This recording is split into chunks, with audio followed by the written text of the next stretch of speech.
วัสดีค่ะชื่อมีนค่ะมาจากโรงเรียนวิทยาศาสตร์จุฬาภรณราชวิทยาลัยมุกดาหารค่ะคณะที่อยากเข้าก็คือคณะแพทยศาสตร์ค่ะรู้จักค่าย DX จากรุ่นพี่ที่โรงเรียนค่ะพี่เขามาค่ายหยาดเพชรของปีที่แล้วพี่เขาก็ยื่น MD02 ของแพทย์มาขอติดค่ะไม่ค่อยแม่นในเรื่องเนื้อหาถึงแม้ว่าเราจะเรียนจบหมดแล้วหนูก็เลยคิดว่าการมาค่ายเนี่ยมันก็เป็นการที่เราจะแบบได้เพิ่มเติมหรือว่าเราจะได้รู้ว่าเราขาดหายส่วนไหนไปค่ะหนูก็เลยอยากจะมาเพิ่มเติมเกี่ยวกับเทคนิคที่อาจารย์เขาสอนค่ะถึงแม้ว่าเราจะมาแค่10 วันแต่ว่าเราอยู่ด้วยกันตลอดเพื่อนๆพี่ๆน้องๆก็คือทุกคนน่ารักมากค่ะแล้วก็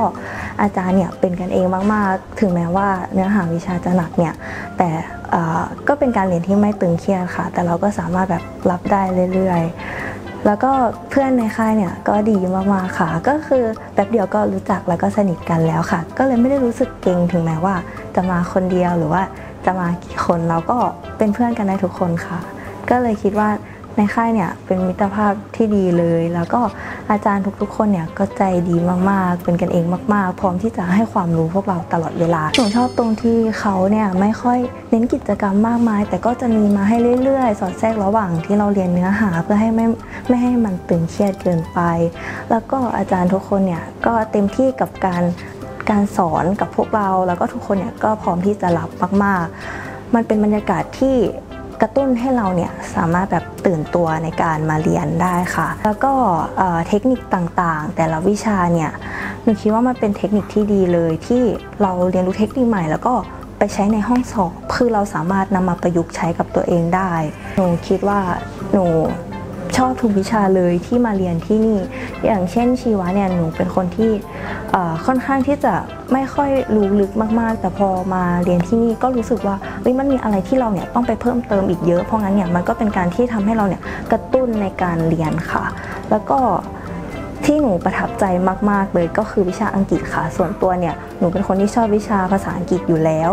อาจารย์เนี่ยก็แบบว่าเป็นแบบคนที่แบบเอนเตอร์เทนนักเรียนดีมากหนูรู้สึกว่าคนที่ไม่ชอบอังกฤษก็สามารถเรียนได้ค่ะเพราะว่าเขาค่อนข้างที่จะเอนเตอร์เทนดีแล้วก็ให้เทคนิคทุกอย่างแล้วก็ค่อยๆไล่ระดับจากง่ายไปยากหนูรู้สึกว่ามันเป็นการเรียงลำดับเนื้อหาที่ทุกคนเนี่ยสามารถพัฒนาต่อไปได้ค่ะวันนี้นะคะก็คือวันสุดท้ายที่หนูจะได้เรียนที่ค่ายนี้นะคะ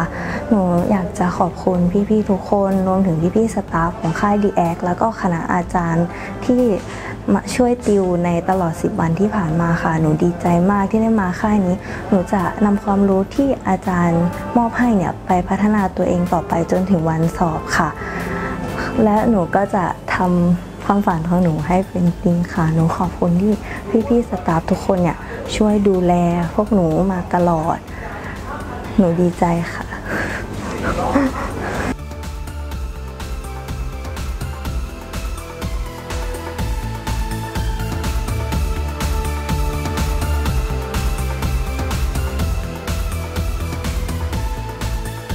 DX มินิแคมป์ค่ายติวติดแพทย์เรียนกินนอน4 วัน 4 คืนติวเข้มสอนสด 24-27 กรกฎาคมนี้จัดโดย DX สถาบันที่นักเรียนติดโควต้าและสายแพทย์มากที่สุดในภาคอีสานพร้อมทีมคณาจารย์เก่งข้อสอบแม่น